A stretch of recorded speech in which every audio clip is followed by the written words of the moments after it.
Hello and namaste everyone. So yesterday we started the chapter important personalities of Rajasthan, जिसके अंदर हमने निहाल चंद के बारे में पढ़ लिया था, पन्ना धाय जी के बारे में पढ़ा था, गौरा धाय के बारे में पढ़ा था एंड गवरी बाई के बारे में पढ़ा था. आज हम नेक्स्ट कुछ 4 इम्पॉर्टेंट पर्सनालिटीज़ के बारे में पढ़ेंगे and we are on page number 170 and very soon we are going to complete this book within 5 और 6 days and then we will start class 9th book, जो कि अपनी RBSC की ही रहेगी एंड जो भी टॉपिक्स इस बुक के अंदर नहीं है वो आपके उसके अंदर कवर हो जाएंगे. साथ ही साथ में उसके बाद हम राजस्थान पॉलिटी कंप्लीट करेंगे एंड राजस्थान ज्योग्राफी के भी मैंने नोट्स बनाए हैं. तो राजस्थान ज्योग्राफी आपको नोट्स के थ्रू कराएंगे, जो कि काफ़ी सारी 2-4 बुक्स से मैंने मिलाकर बनाए हैं और होपफुली वो भी आपको अच्छे लगेंगे. चलिए तो स्टार्ट करते हैं दुर्गा दास राठौड़ से. तो दुर्गा दास राठौड़ के बारे में पढ़ने से पहले let me change the colour of the pen.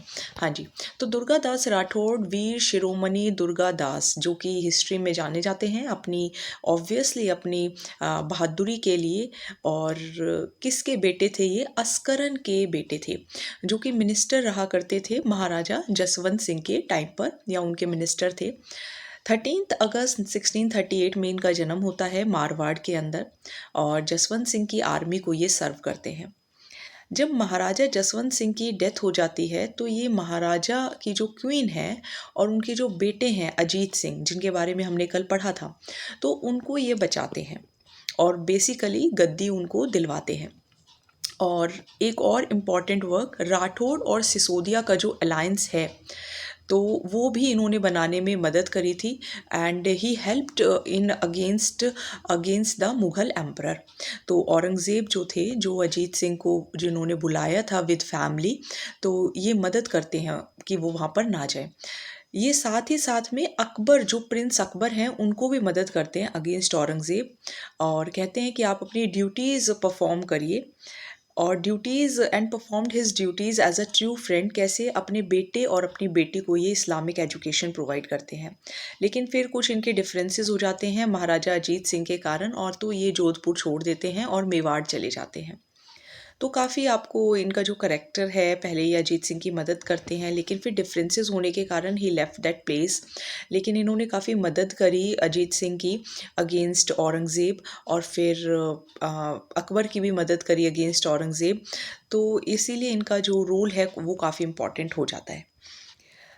इसके साथ साथ इनकी जो मृत्यु होती है वो उज्जैन के अंदर होती है और आज भी इनको राजस्थान में जाना जाता है, क्योंकि किसी के पुत्र को बचाना और फिर उसे गद्दी पर बैठाना, तो ये बहुत बड़ी बात होती है. तो एक फेमस कहावत भी है कि O mother gave birth to a son like Durgadas कि मतलब जो अगर कोई बेटा हो तो वो किसके जैसा हो? दुर्गादास जैसा हो.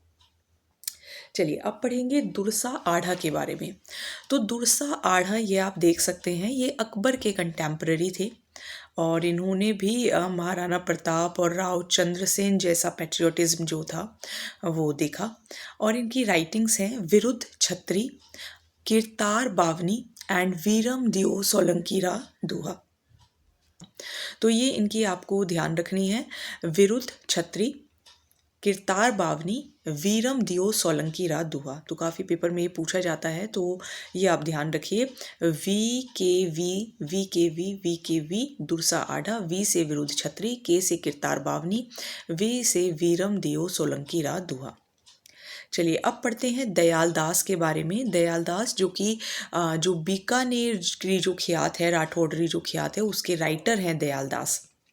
1798 बीकानेर के कुड़िया विलेज में इनका जन्म होता है और इसकी जो कॉपी है उसके अंदर लिखा गया है कि किस तरीके से जो राठौड़ से उनका राइज हुआ और फिर फाइनली जो सरदार सिंह थे उनको गद्दी मिलती है 1851 में. बीकानेर डायनेस्टी का काफ़ी डिटेल्ड अकाउंट इस बुक के अंदर मिल जाता है, इस ख्यात के अंदर मिल जाता है, और कैसे रिलेशन थे with Mughals and Marathas.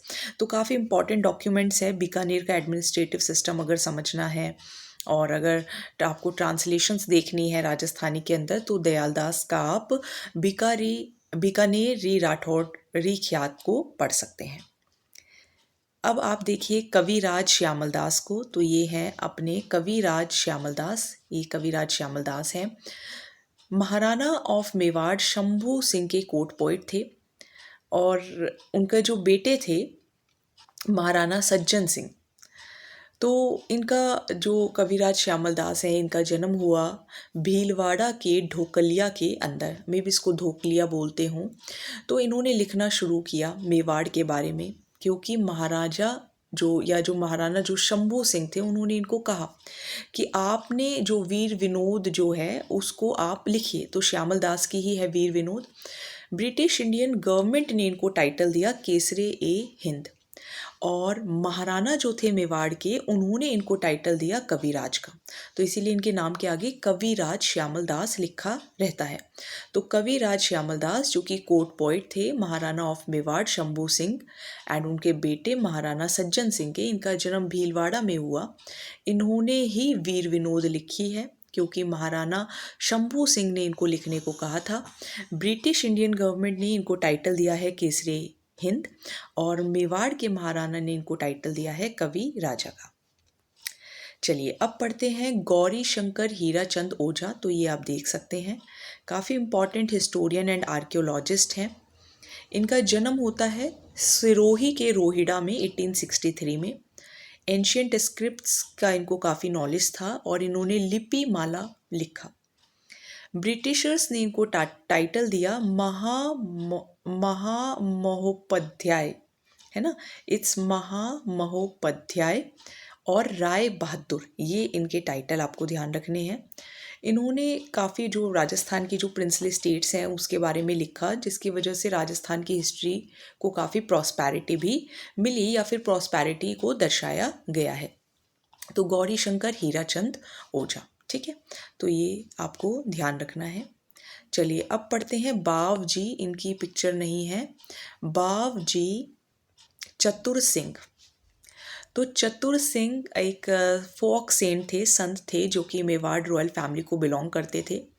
Mewar के करजली गांव में इनका जन्म होता है और he became a widower briefly after marriage, means इनकी शादी के बाद वाइफ की डेथ हो जाती है। And he engaged himself in religious work and social service. तो ये सोचते हैं कि क्यों ना कुछ धार्मिक काम एंड कुछ सामाजिक भलाई की जाए। तो एक हट के अंदर रह के ये अपनी जीवन को गुजारते हैं।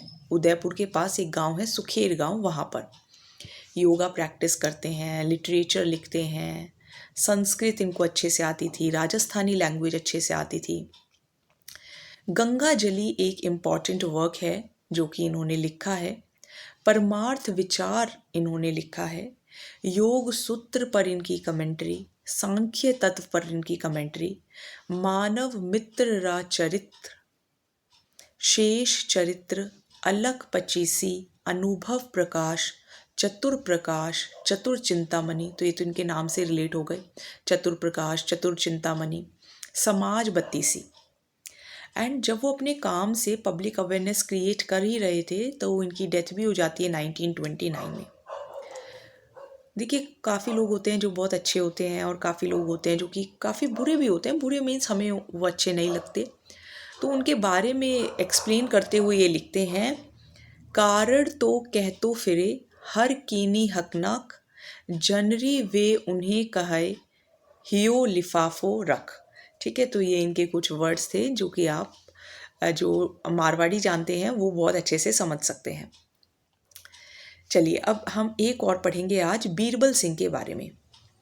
तो बीकानेर प्रजा परिषद है एक, उसके ये मेंबर थे बीरबल सिंह। इनका जन्म होता है बीकानेर की डिस्ट्रिक्ट के अंदर, रायसिंह नगर के अंदर। तो इनको जब ये ही वो ऑलवेज रेज्ड हिज वॉइस, इनको मीन्स लगता था कि फ्यूडल हमें एक्सप्लॉइट ना करें, और अगर कोई भी सिविल राइट्स का मूवमेंट होता था तो उसमें ये सबसे आगे रहते थे। तो प्रजा परिषद ने क्या किया, जो बीकानेर प्रजा परिषद थी उन्होंने एक वर्कर्स की कॉन्फ्रेंस बुलाई 30 जून 1946 को रायसिंह नगर के अंदर कि चलिए let's take some action. Finally जुलाई 1 1946 में जब वर्कर्स उस कॉन्फ्रेंस पर पहुंचते हैं कि हम अपना मीन्स कुछ दर्शाएंगे, हम अपनी आवाज़ उठाएंगे, तो इनको एक न्यूज़ मिलती है कि हमारे जो वर्कर्स हैं उनको अरेस्ट कर लिया गया है और पुलिस जो है उनके ऊपर अत्याचार कर रही है रेलवे स्टेशन पर। तो जब ये स्टेशन की तरफ जाते हैं तो इनको लीडरशिप कौन प्रोवाइड करते हैं? बीरबल सिंह। और जो गवर्नमेंट ऑफिशियल्स होते हैं वो हड़बड़ाहट में या नर्वस हो जाते हैं तो वो बोल देते हैं कि आप वर्कर्स के ऊपर गोलियां चला दो। बीरबल सिंह उस टाइम पे इंजर्ड हो जाते हैं और ये पूरी कोशिश करते हैं कि इनका जो झंडा है वो गिरे नहीं। तो हालांकि वो बहुत घायल हो जाते हैं लेकिन फिर भी वो ये कहते रहते हैं झंडा ऊंचा रहे हमारा। तो let our flag always fly high. तो झंडा ऊंचा रहे हमारा, आप सबने सुना होगा। तो बीरबल सिंह ने ये नारा जो है वो दिया था जब वो जा रहे थे और जो अंग्रेज़ थे वो हमेशा की तरह अपना अत्याचार दिखा रहे थे। चलिए, तो ये आज हमने विद्यादान देथा के बारे में हम कल पढ़ेंगे। ये देखिए वो इम्पॉर्टेंट पर्सनालिटीज़ हैं जो आपकी आरबीएससी बुक में लिखी हुई हैं। इनसे इम्पॉर्टेंट पर्सनालिटीज़ और कोई नहीं हो सकती। तो क्वेश्चन अगर इम्पॉर्टेंट पर्सनालिटी से बनता है या कोई भी ऐसा टॉपिक है जो कि इस बुक के अंदर गिवन है या इस बुक के अंदर वो टॉपिक है जैसे कि पेंटिंग्स हो गए, फोक आर्ट हो गए, तो आपको इस बुक से क्वेश्चंस मिलेंगे और मैंने प्रूफ वाली वीडियोस भी बनाई थी, वो भी आप देख सकते हैं। सो थैंक यू सो मच। आप वीडियो को लाइक ज़रूर करें और शेयर ज़रूर करिए आप वीडियोस को। शेयर करना बहुत ज़रूरी है क्योंकि शेयर से ही काम जो है वो चलता रहता है, तो शेयरिंग ज़रूर करिए आप। Well, all the best. इस साल बहुत सारे एग्ज़ाम्स हैं। आई विश कि आपकी भी अच्छे से जॉब लगे और हमें भी कुछ अच्छा करने को मिले और लाइफ के अंदर, और हम भी और लोगों की मदद कर सकें। So thank you so much and don't forget to like, share and subscribe.